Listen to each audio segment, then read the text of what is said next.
তিতাস নদীর তীরে এই ভবনটির ছবি তুলতে গেলে বাধে বিপত্তি।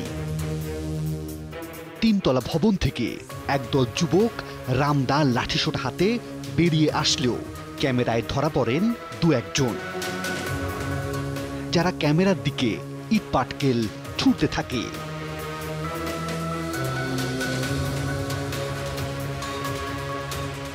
কি আছে এই ভবনে? অনুসন্ধানে নামে টিম 360 ডিগ্রি। এলাকাবাসীর তথ্য বলছে এই ভবনের মালিক একজন শিল্পপতি রিপন মিয়া। যে জমিতে ধান চাষ করে গ্রামবাসী বছরের খোরাক জোগাত, সেই জমি এখন শিল্পপতির মাছের ঘের। কিছু জমি নামমাত্র মূল্যে কিনেছেন রিপন মিয়া, বাকিটা গ্রামবাসীর কৃষি জমি এবং সরকারি খাস জমি, সাথে নদী দখল করে গড়ে তুলেছেন বিশাল সাম্রাজ্য। প্রকল্পের প্রাতিষ্ঠানিক নাম healthy agro and fisheries limited. Ripon Miah এর আরেকটি নাম দিয়েছেন ঝাড়ুদিঘি। রাজনীতিবিদ থেকে শুরু করে অনেক সরকারি কর্মকর্তা কর্মচারীর যাতায়াত আছে এখানে। ইয়াহুরের মধ্যে এক বিল্ডিং বানাইছে, এই বিল্ডিং এর মধ্যে নিব, এটা ঝাড়ুদিঘি নিয়ে কি করে? হেরে নিয়ে যারা মারবো, যারা জরিমানা করবো। জরিমানা আপনারা দেন কেন? না দিলে গড়তলা জেলা, তখন পুলিশে ডাক দিবেন না? পুলিশ ডাক দিলে কি? পুলিশ ডাক দিলে তো আর পুলিশের ডাক দিলে পুলিশের এবার বাইর দিয়ে বইতে। ঝাড়ুদিঘি সাম্রাজ্যের উত্থানের রহস্য উদ্ঘাটনে বেরিয়ে আসে ভয়ঙ্কর সব তথ্য। গ্রামীণ বিচার সালিশের নামে নিয়মিত এই ভবনে বসে রিপন মিয়ার আদালত। সাক্ষ্য প্রমাণ ছাড়াই একতরফা রায় দিয়ে দেন তিনি। জরিমানা করেন 30, 40 কিংবা 50 লাখ টাকা। রায় শেষে বিবাদীকে জানিয়ে দেয়া হয় মোবাইল টেলিফোনে। 46 লক্ষ টাকা জরিমানা করছে। 46 লক্ষ টাকা আমাদের জরিমানা করছে। আমাদের বাবু বলছে, আমি কে বলছে? আমার রিপোর্টে বলছে বিল্লাতরজাতে। একটি দুটি নয়, এমন অসংখ্য রায় দিয়েছেন শিল্পপতি রিপন মিয়া। আমার ছিল 8 লক্ষ টাকা। মিটিংয়ে আমার 10 লাখ টাকা জরিমানা। ভালো মিয়া 28 লাখ টাকা জরিমানা। আইমিরুলে কত করছে? 35 লাখ। 35 লাখ। আর মেম্বারে 46 লাখ। জরিমানা না দিলে কি করে? জরিমানা করে তালা করতে পার করে বাইতে পার করে দেবো, কাটতে পার করে দেবো। পুলিশে আমরা পুলিশে আব্বাটার লোক কামো না।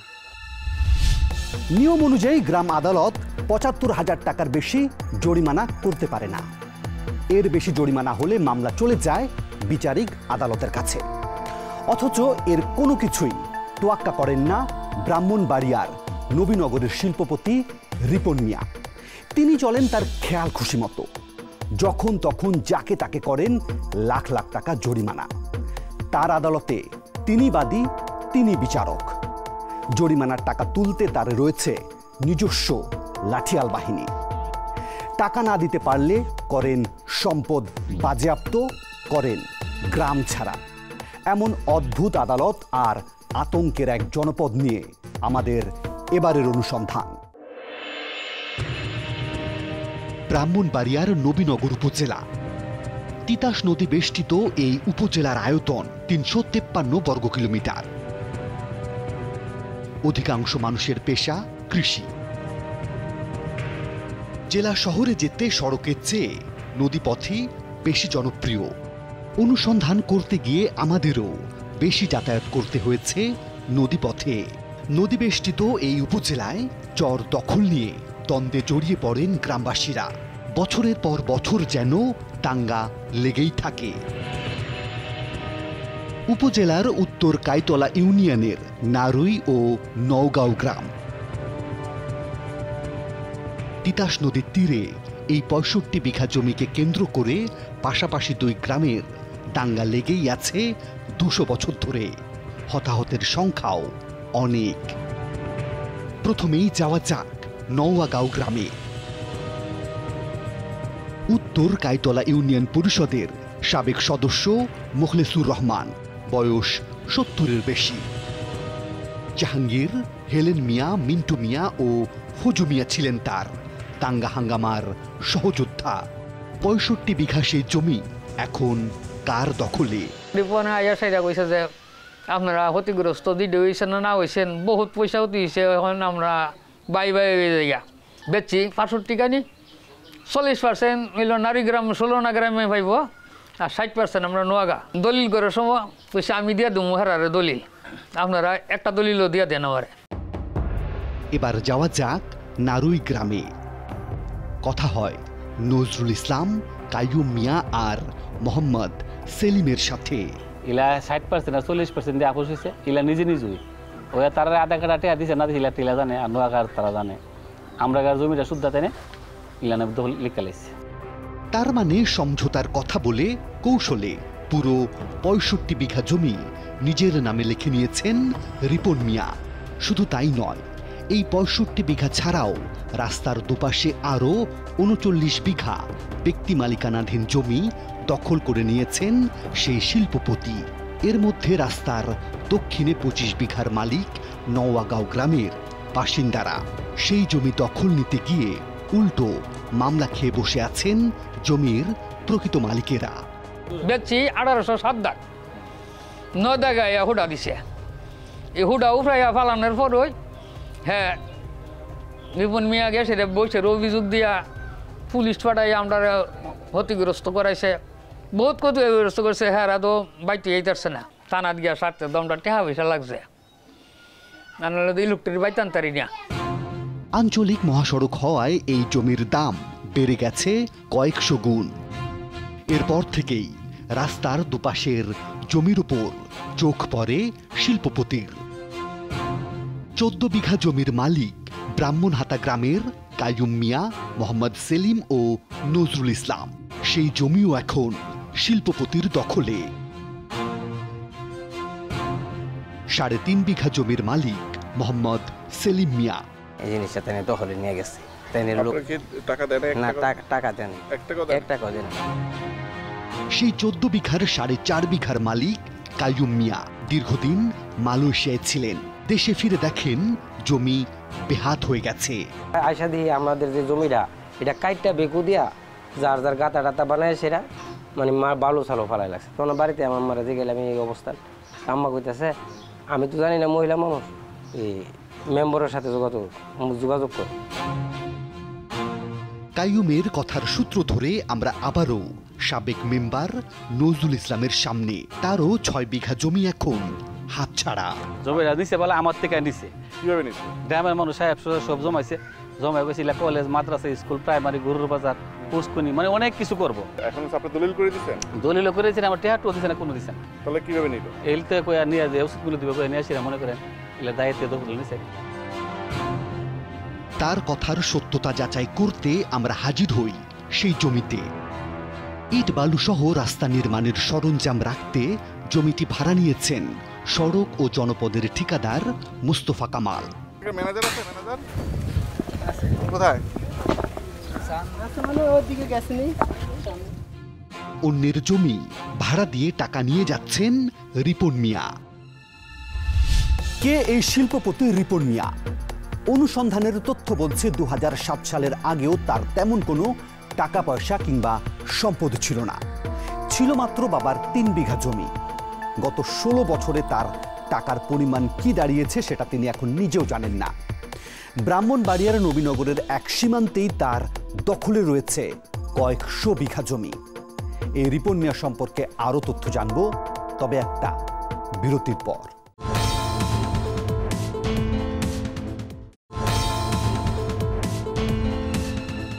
রিপন মিয়ার উত্থানের গল্প সম্পর্কে আমরা জানব, তবে তার আগে জানা দরকার কিভাবে নবীনগর উপজেলার তিতাস নদীর তীর ঘেঁষে তিনি গড়ে তুলেছেন ঝাড়ুদিঘি আদালত, যেখানে স্থানীয় উপজেলা চেয়ারম্যান থেকে শুরু করে আশপাশের কয়েক ইউনিয়ন পরিষদের চেয়ারম্যান আর মেম্বারদের অবাধ যাতায়াত।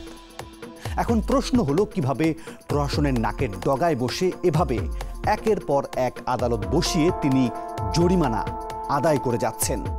চলুন রিপন মিয়া সম্পর্কে আরও কিছু তথ্য জানা যাক। নবীনগর উপজেলার ব্রাহ্মণহাটা গ্রামের কৃষক শামসু মিয়ার ছেলে মোহাম্মদ রিপন মিয়া। 8 ভাই 4 বোন। HSC পাশ করে এই রিপন মিয়া 1999 সালে একটি পোশাক কারখানায় কোয়ালিটি অপারেটর হিসেবে যোগ দেন। এরপর কয়েক বছর চাকুরি করার পর 2008 সালে স্পাইডার গ্রুপের ব্যবস্থাপনা পরিচালক নিযুক্ত হন। 2018 সালে এলাকায় এসে জমি কেনা শুরু করেন, পাশাপাশি সালিশের নামে জেল জরিমানাও করতে থাকেন। ওই বছর থেকেই নবীনগরে শুরু হয় রিপনের রাজত্ব। মধ্য নারুই গ্রাম, উত্তর কাইতলী ইউনিয়ন পরিষদের সাবেক মেম্বার জয়নাল আবেদিন 2018 সালে হাট থেকে 65,000 টাকা দিয়ে একটি গরু কিনে এনেছিলেন। রসিদ থাকার পরও রিপন মিয়া দাবি করেন এটা চোরাই গরু। জয়নালের ডাক পরে রিপন মিয়ার আদালতে। প্রত্যেক গরুর থেকে 20,000 টাকা করে নিছে। জরিমানা নেয়ার পর জয়নালের বিরুদ্ধে অভিযোগ জমা পড়ে নবীনগর থানার শিবপুর পুলিশ ফাঁড়িতে। পুলিশ টুলিশ লইয়া রিপনে আইসাইডে গরুটা লইয়া আমার সহকারে ধরে পুলিশ সহকারে জেল খেটে এসে দেখেন গোয়ালের 7টি গরুর একটিও নেই। একটা কোরবানির গরু কিনছিলাম, এটা সহ নিয়ে গেছে। এতেও যেন জয়নালের সাজা শেষ হয় না, আবারও আদালত বসানো হয় জয়নালের বিরুদ্ধে। মিটিংয়ে আমার 10 লাখ টাকা জরিমানা। কত? 10 লক্ষ টাকা। 10 লক্ষ টাকা জরিমানা করছে? জরিমানা আবার আসার পরে? আসার পর। জরিমানা আপনারা দেন কেন? না দিলে গড়তলা জেলা। কোন জায়গায় তালা দেন? বারতলা জেলা, ফালুর গরু তালা জেলেছে। ব্রাহ্মণহাটা গ্রামের হাজী মোহাম্মদ ফালু মিয়া দীর্ঘদিন ছিলেন মালয়েশিয়ায়। শখ ছিল বড় গরুর খামার করবেন। হাট থেকে এই গরু কেনার অপরাধেই ফালু মিয়াকে জরিমানা করা হয় 28 লাখ টাকা। গরুরা আমি চাঁদপুরের বাজার থেকে কিনে আনছি। রোহানা রশিটা যেটা আমি এটাও আমি আমার কাছে আছে রাখছি। হঠাৎ করে মনে করেন তারা 4-5 জন লোক আসছে, তোমার ঘর তো গরুর শরীর গরু আছে। গরুর মালিক আসছিল না, মালিক চালে কিছু নাই। ফার্স্ট হওয়ার পরে পুলিশ এসে পড়ছে, আইসা তো আমার বিচার আছে। সাথে গিয়ে আসছি আমি ওই বাথুরে পড়ছি গিয়া, কারণ এদিকে গেলে আর আমার বিচার আছে। পরে হঠাৎ করে হইতেছে একদিন দরবার হইব, দরবার গেছি কোনো দরবার টরবার কোনো কিছু নাই। ফালু মিয়া 28 লাখ টাকা জরিমানা। লাস্টে পাই 3 লাখ টাকা বাহি আসছিল, আর দিতে পারি না, কষ্ট হইতেছে অনেক।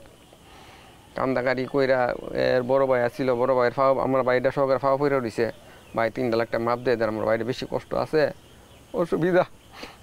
এর ফাও ধরা মনে করে আধা ঘন্টা ফইরা দিছে, শিলপুত্রির ভাইয়ের ফাও ধরা 3 লাখ টাকা মাপ দিছে না। ঘর আছে না, ঘর তালা দিছে 1 সপ্তাহ। কেন তালা দিছে? কেন টেহা দেনা থেকে 3 লাখ টাকা পুরা টেহা তালাইছি, 3 লাখ টাকা দেনা কেন? এই 3 লাখ টাকার জন্য ঘর তালা দিছে। এভাবে পুরো ইউনিয়ন থেকেই 48টি গরু নিয়ে রাখা হয় রিপন মিয়ার খামারে। জরিমানার কয়েক কোটি টাকাও আছে তার কাছেই। নারুই মধ্যপাড়ার নাজির হোসেন ভুঁইয়া রিপন বাহিনীর নির্যাতনে বাম পা আর বাম হাত এখন অনেকটাই অচল। কি অপরাধ ছিল তার? 2020 সনে এখানে একটা কালভার্ট হইতেছে, তখন 4টা রড পড়ে রয়েছে। রডগুলা মাদ্রাসার বিল্ডিংয়ের কাজ করতেছে, ওই দারোয়ানের দ্বারা জমা দিয়ে আসছে সকালবেলা। এইটারে কেন্দ্র করে তারা সারা সমস্ত গ্রাম বিচার ডাকবো, আমাদের নামে বিচার ডাকবো।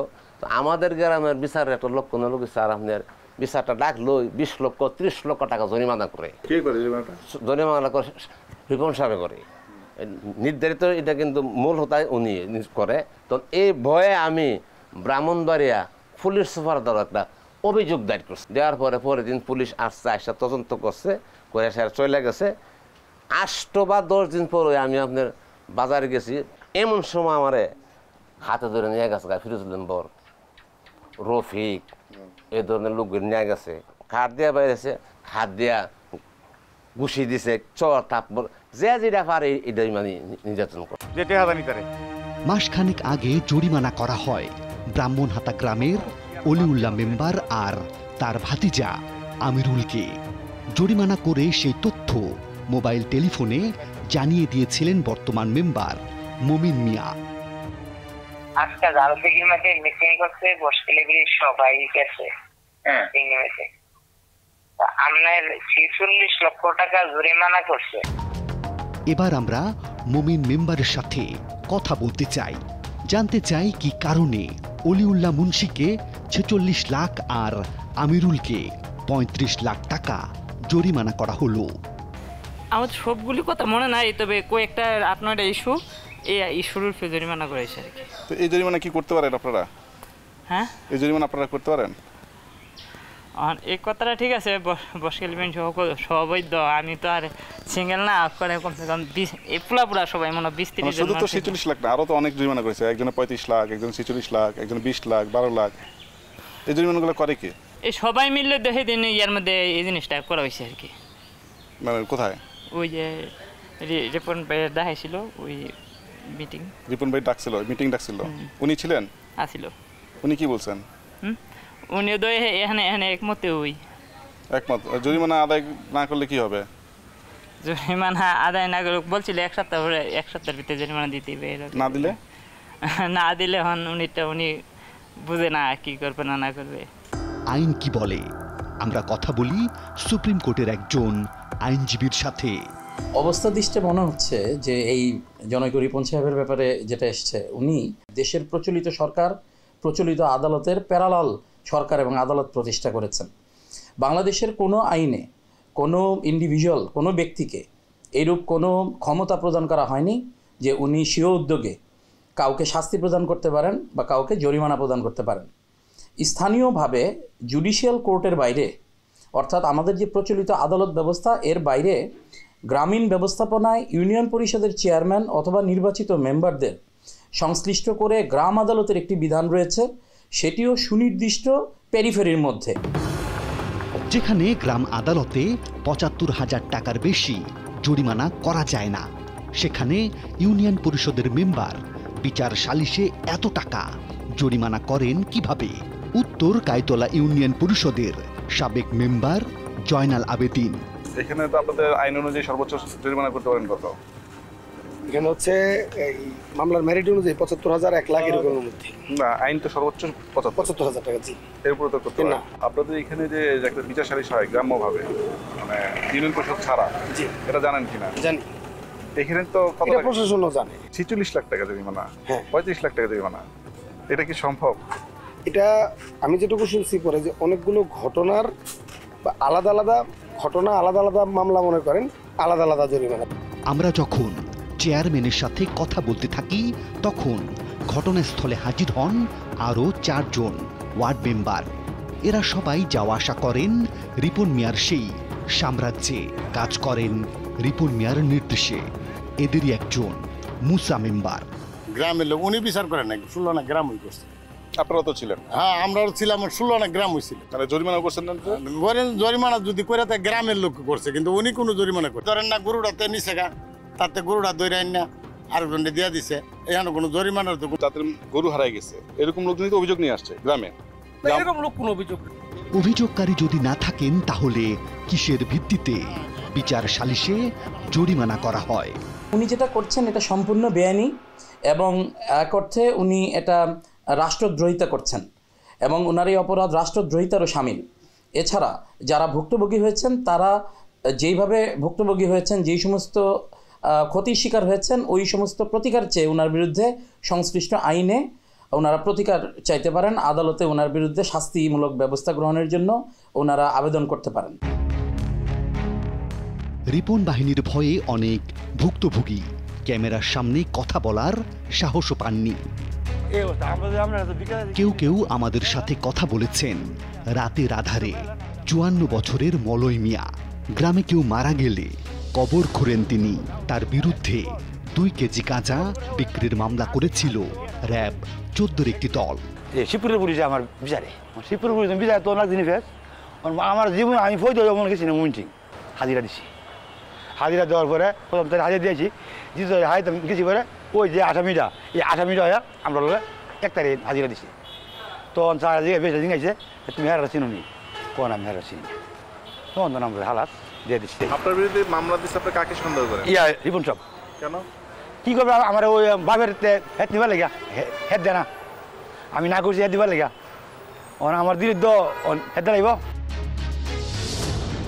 ব্রাহ্মণহাতার লালু মিয়ার ছেলে হোসেন মিয়া বাপদাদার জমি রক্ষা করতে গিয়ে এখন ঠিকমতো চলতেও পারেন না। হ্যাঁ হাতে একটা বেত আছে দুইটা বেত দিয়ে এরপরে হাড়ের একটা স্ট্যান্ড ভেঙেছিল আমার পাগুলা মানে বাইরে একদম অসল বানাই লাইছে। অবশ্য পুণ্য আছে, আমি দুনিয়াত কোনো কিছু বলতে পারি না।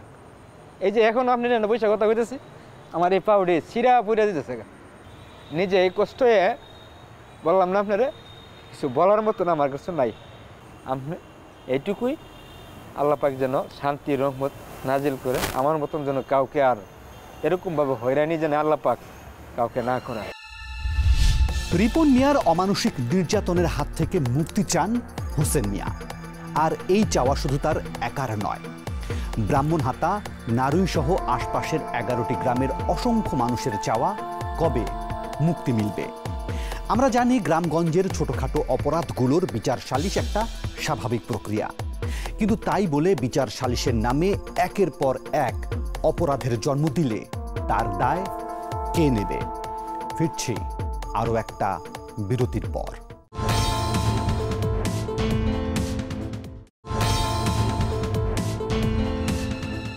বলা হয় দাঙ্গাপ্রবণ এলাকা এই পূর্ব নবীনগর। স্থানীয় প্রশাসনও এর খুব একটা দ্বিমত করে না। অল্প কিছুতেই এখানে লেগে যায় দাঙ্গা হাঙ্গামা, শুরু হয় ট্যাটা যুদ্ধ। এই অনুসন্ধানের শুরুতেই হামলার শিকার হয় টিম 360 ডিগ্রি, যদিও শেষ পর্যন্ত কোনো অপ্রীতিকর ঘটনা ঘটেনি। তারপরও নিরাপত্তার কথা চিন্তা করে আমরা শরণাপন্ন হই স্থানীয় থানা পুলিশের কাছে। বেলা 11টা। ঘটনাস্থলে পৌঁছানোর পরপরই আমাদের মোবাইলে আসে নবীনগর থানার ওসি সাইফুদ্দিন আনোয়ারের ফোন। ওই রিপনের এগেনস্ট পার্টিরা সব মানুষ জড়ো করতেছে এক জায়গায়, এখন ওখান থেকে নাট করে ওইটা একটা বিশৃঙ্খল অবস্থা সৃষ্টি হতে পারে ভাই। ওসিগিরি করলে নানা রকম ফোন টোন আসে, এই আর কি, কথা বুঝছেন? আপনাদের আমি সম্মানের সাথে বলতেছি, আপনি একটু যত দ্রুত পারেন এটা ক্লিয়ার করেন। আপনি 11টা বেজে গেছে, আমি আপনাকে 11:30 পর্যন্ত সময় দিতে পারবো, এটা মনে রাখেন একটু। দাঙ্গা হাঙ্গামা প্রবণ এলাকা দ্রুত ছাড়ার নির্দেশ তার, কিন্তু আমরা রিপন মিয়ার সাথে দেখা করেই যেতে চাই ঝাড়ুদিঘির সাম্রাজ্যে। আমাদের সাথে রিপন মিয়ার দলবল। নদীর তীর ঘেঁষে যেতেই চোখে পড়ল তিনি নতুন মাটি দিয়ে নদী ভরাট করে ফেলেছেন। সে নতুন মাটি এটি আগে বা ফেলাইছে, এখানে সে আগে ফেলাইছিল, হ্যাঁ এখন বসতে এটা ফেলাইছে নতুন, এটা হচ্ছে আপনার পুরান মাটি। জি জি। এখানে মাটি ফেলছে কেন? ওই যে যাতে এটা ভেঙে না যায়। না যাতে এখানে গরুর ফার্ম দিব, এই গরুর ফার্মের সাথে মানে এটার সাথে দেহ না ভাঙে। আর চোখের দৃষ্টিকেও ছাড়িয়ে যায় তার সাম্রাজ্যের সীমানা। খবর এলো তিনি এখন ব্রাহ্মণবাড়িয়া সদরে। খবর পেয়েই আমরা তার সামনে হাজির হই। প্রথমেই জানতে চাই এত জমির মালিক হবার কারণ কি। একটা সময় আমার চাচতো ভাই বলছিল আমার বড় ভাইরে, তারা এই দেশ থেকে ভাই করে জমি ছিল অল্প 1-2 বিঘা জমি, যে একদিনে তারা জমিগুলো কিনা বিক্রি দিবে। তার কথাটা আমার লেগে গেল। পরপর থেকে জমি কিনা শুরু করি গ্রামে, মৃত্যু আগ পর্যন্ত জমি কিনবো। আপনারা যেই ফাঁসি দেন এবং ফাঁসির জলিটা যতক্ষণ পর্যন্ত না লাগে ততক্ষণ আমি জমি কিনবো। এরপর এক এক করে তার কাছে বেশ কিছু প্রশ্নের উত্তর জানতে চাই। 65 বিঘা যে জমিটা ছিল ওই যে বিলে, ওখানে 60% 40% একটা যে ভাগাভাগি বিষয়, সেই 40%-এর বিষয়টা কাউকে না দিয়ে আপনি একা ভাবে নিয়েছেন। আমি 100% দলিল করছি। দলিল করে যখন নারী যখন 40 ভাগে টাকা দিতে গেলাম, ওনারা বললো আমাদেরকে এই টাকাটা দেওয়া দরকার নাই, যেহেতু আপনি এত কিছু করবেন আমাদের এই টাকাটাও আপনাকে দিয়ে দিলাম। মোস্তফা কামাল সাহেবকে যে ইয়াটা দিচ্ছেন, ভাড়াটা দিচ্ছেন, ওই ভাড়া টাকাটা তো আপনি নিচ্ছেন না? কে নিচ্ছে? ভাড়া টাকা নিই না। কে নিচ্ছে? ভাড়া টাকাটা এবার আমরা পাইছি 3,80,000 টাকা। হ্যাঁ, ভাড়া টাকাটা 2 গ্রামই নিবে, টাকাটা এখন আমার কাছে আছে। বিচার সালিশ করেন আপনি? না, করি না। আপনি অনেকের জরিমানা করেন? করতাম। আপনি যে 46 লাখ টাকা জরিমানা করছেন? আমি করিনি। কে করছে? এটা গোষ্ঠী করছে। কোন গোষ্ঠী করছে? আমাদের গোষ্ঠী। এই যে মুমিন সাহেব তো ফোন করে বলছে যে আপনি বলছেন জরিমানাটা। এটা মুমিন কথাটা কিভাবে বলছে আমি জানি না। জরিমানা করে, আর জরিমানা কিন্তু আদায় হয় না। না, আদায় না করলে নাকি আপনার বাহিনী দিয়ে ঘরে তালা মাইরা দেন, ভাঙচুর করেন। এরকম যদি কোনো রেকর্ড থাকে যে আমার বাহিনী দিয়ে তালা মাইরা দেব, আমার কোনো বাহিনী এই দেশে বস আমি কিন্তু বাহিনী করতে আসি নাই। জয়নাল মেম্বার ওনার তো 5 লাখ টাকা দিছে, তারপরে যে ফালু মিয়া উনি 35 লাখ টাকা দিছে, না 15 লাখ টাকা দিছে। 15 লাখ টাকা দিছে কিনা জানি, এই টাকাগুলো আদায় করছে হলো সেলিম নামে এক ভদ্রলোক। আর সারা গ্রাম মিলে আদায় করছে, কখনো আমি টাকা ধরি নাই। এবং সে বাড়িতে থাকতে পারে নাই, তার বাড়ি ভাঙচুর হয়েছে। এবং তার যে জয়নাল মেম্বারের গরু আপনি 60টা গরু নিয়ে গেছে আপনার খামারে। জয়নাল মেম্বারের না তো, টোটাল 48টা গরু আনছে। হ্যাঁ 48টা গরু আইনা আমরা এলাকা মাইকিং করছি। এখানে এতগুলা গরু আছে, 10-12টা গরু বিভিন্ন রেফারেন্সে নিয়ে গেছে, মানুষের সঠিক প্রমাণ দিয়ে নিয়ে গেছে, বাকিগুলা নিতে পারে নাই। পরে সারা গ্রাম মিলে এটা অকশনে বিক্রি করছে, আমিও ছিলাম না। ওই বিক্রি করে টাকাগুলো কি করছে? টাকাগুলো যে গ্রামের ফান্ডে আছে। ওই ফান্ডে কি করে? ফান্ডে রেখে দিচ্ছে। এখনো আছে টাকা? এখনো আছে। তো ওই টাকাটা কি করবেন? এবং আমি চিন্তা করছিলাম টাকাটা ফেরত দিব, এই চিন্তাও করতেছি। যেমন গ্রামের ফান্ডে রাখতে ওরা একটা সমিতি করছিল, সমিতির আবার চিফ হইলাম আমি। মানে টাকাটা থাকুক, এর আগে এই দেশে বহুত জরিমানা হয়েছে বা টাকা থাকে না, কিন্তু আমি চাচ্ছি টাকাটা তো, হ্যাঁ এরা অপরাধ করছে, শাস্তি হয়েছে, টাকাটা তো তসরুপ করার রাইট কারো নাই, জরিমানা করার বিধানও তো নাই। জরিমানা করার বিধানও নাই। আর এই জরিমানা আমি করি নাই, যেদিন জরিমানা সালিশি ছিল সেদিন আমি অসুস্থ। হোসেনকে নাকি আপনি মারছেন? মারছি। কেন মারছেন? হ্যাঁ হোসেন আমার বাড়িতে রাত্রে হিন কাটছে, হিন কেটে আমার চাস্তো বোনকে খুব দিচ্ছে। আল্লাহ পাক বাঁচাইছে, আল্লাহ পাক বাঁচাইছে। অনেকের নাকি ব্যক্তিগত জমি আছে। কারো ব্যক্তিগত জমি নাই এখানে। আপনার অনেক মনির কথা বলছে, মনির আছে, অলিউল্লাহদের জমি আছে। অলিউল্লাহদের জমি নাই। তারা মানে আমি দলিল দেখাইতে বলছি, দলিল দেখাতে তারা কেউ রেজিস্ট্রি করে দেয়নি আপনাকে। রেজিস্ট্রি করে দিই নাই। অলি কাকার জমি আছে 4 বিঘা। হ্যাঁ আমার অলি কাকার বাড়ির পাশে জমি আছে 2 বিঘা। দুইটা জমি বদল হয়েছে, আমারটার দাম হলো 7 লাখ, অলি কাকারটার দাম হলো 3 লাখ। বদলের দলিল করছে? এখনো করি না। মানে সবাই তো আপনার ভয়ে কথা বলতে চায় না। আমার ভয়ে কেউ আতঙ্কে কথা বলতে চায় না। কারা? অনেক লোকজন আছে, অনেক লোকের সাথে কথা বলছে। নাজির হোসেন ভুইয়া। নাজির হোসেন ভুইয়া ওই যে রড চুরির অপরাধে তাকে একবার মারধর করা হয়েছিল। আপনার লোকজন মারছে, আপনার কথা বলে নাই? আমার লোকজন বলতে কি, আমার লোকজন বলতে কিন্তু কোনো লোক নাই। আমি যখন শুনলাম নাজিরের এই ঘটনা ঘটছে, আমি কিন্তু এটা হস্তক্ষেপ করছি। এখন কি নাজির কি নিরাপদ থাকবে নাকি তার উপর হামলা হবে সেটা বলেন তো? আমার দ্বারা এই পৃথিবীতে কোনো হামলা হবে না, পৃথিবীতে কোনো হামলা হবে না। আমি যতদিন বেঁচে আছি, যতদিন আমি এই গ্রামে থাকবো, ততদিন এই গ্রামে মারামারি হবে না। আপনার বাহিনীর লোকজন কালকে যখন আমরা ড্রোন উড়াইছি তখন তো ঢিল মারছে এবং রামদাও দেখাইছে। এটা মারছে আমি জানি। আমরা এবার সেই অলিউল্লাহর সাথে কথা বলতে চাই, তার কাছে জানতে চাই কি এমন অপরাধ করেছিলেন যে তাকে 46 লাখ টাকা জরিমানা করা হয়েছিল। একই সরকারি বরাদ্দের এই রাস্তা মাঝখান দিয়ে কাটলো কে?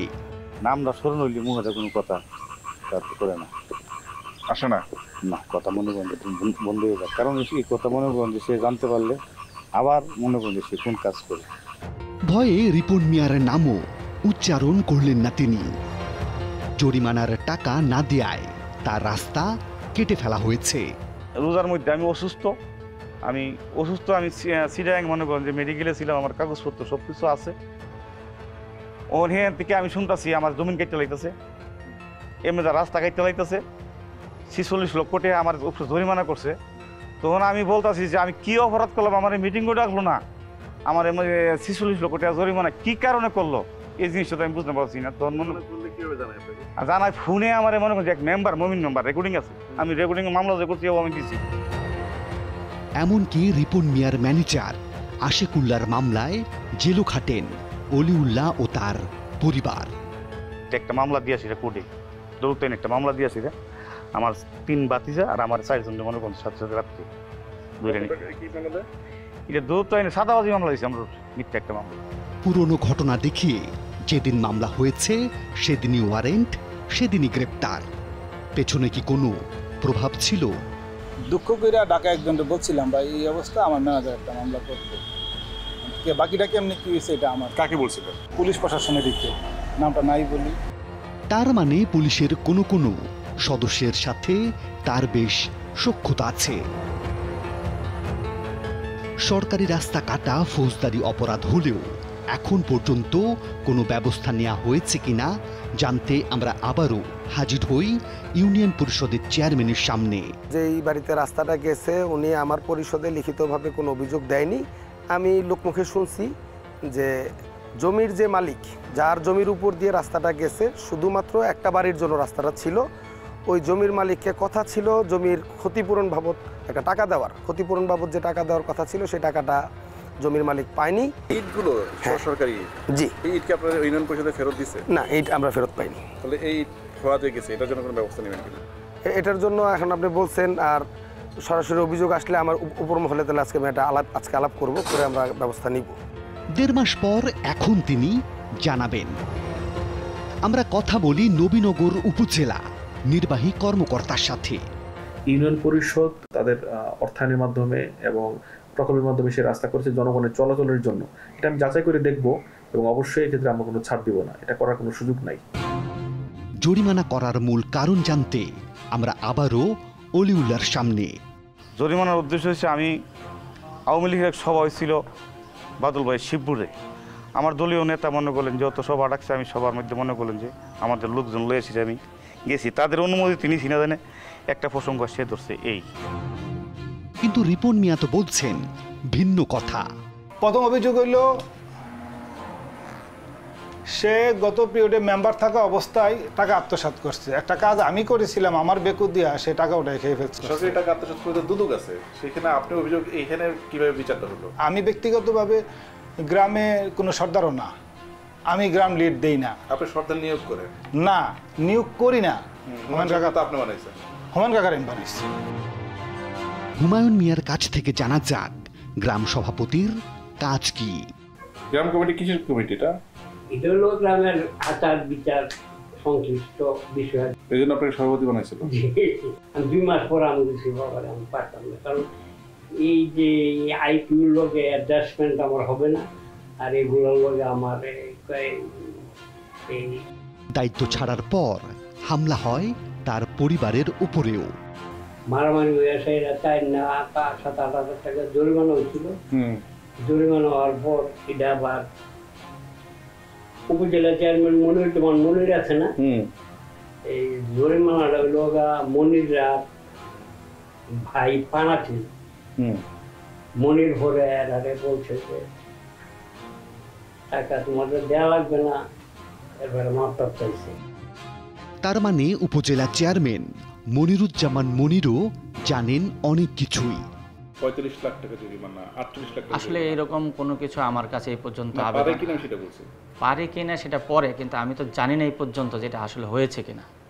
হলে হয়তো আমি বলতে পারতাম যে আসলে এটা হয়েছে কিনা। আমার কাছে একটা অডিও আছে, আপনি কি শুনতে চান কিনা? আমাদের এখানে টাকা ধার্য করা হয়েছে এবং টাকা দাবি করা হচ্ছে। অডিও তো ধরেন বিভিন্নভাবে থাকতেই পারে, আমার কানে হয়তো কথাটা এসেছে, কিন্তু কেউ আমাকে দেখায়নি অডিওটা কি।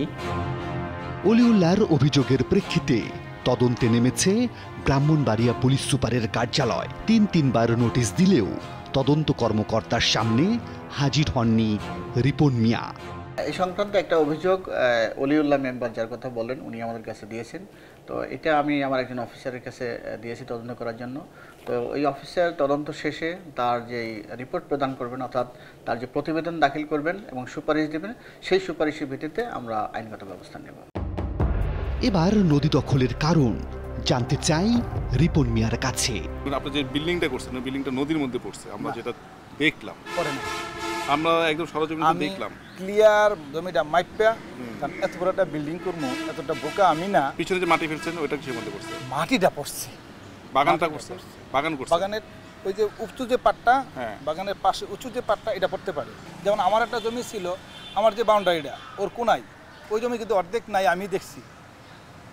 ওই জমিটা অর্ধেক নাই, নদী ভেঙে ভেঙে নিয়ে গেছে। তাহলে ওই জমিটা আমি কি করবো? আমি কি নিব না আমার জমিটা? অথচ নাটঘর ভূমি অফিসের উপসহকারী আবু সালে যেন রিপন মিয়ারি সাফাই গাইলেন। রিপন সাহেবের যে প্রজেক্ট, ওইখানে তো আপনি গেছিলেন? ওইখানে বিল্ডিং এর পিছনের অংশটুকু দেখছেন আপনি নদীর পাশে? এই জায়গায় তো মালিকানা জায়গার মধ্যে দেওয়া যাইতেছে। আচ্ছা, তার মানে আপনি বলতেছেন তার প্রজেক্টে কোনো খাস জমি নাই? আমরা তো এমন কোনো জায়গা দেখতেছি না। আপনি যে মাঝে মাঝে যান, মানে কেন যান ওইখানে?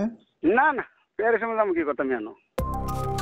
এবার রিপন মিয়ার কাছ থেকেই শুনুন জনপ্রতিনিধি, পুলিশ প্রশাসন ও সরকারি কর্মকর্তা কর্মচারীরা কেন তার ঝাড়ু দিঘির সাম্রাজ্যে নিয়মিত যাতায়াত করেন। সবাই আমাকে ভালোবাসে, সবাই বিভিন্ন কাজে আসে। যেমন বিভিন্ন লোকজন বিভিন্ন কাজে আসছে। কেউ তার একটা আত্মীয় একটা ঘর নাই, কিছু টাকা লাগবে, কারোর একটা বিয়া কিছু লাগবে। মানে আমার কাছে একেবারে স্বার্থ ছাড়া কেউ আসে কিনা আমি জানি না।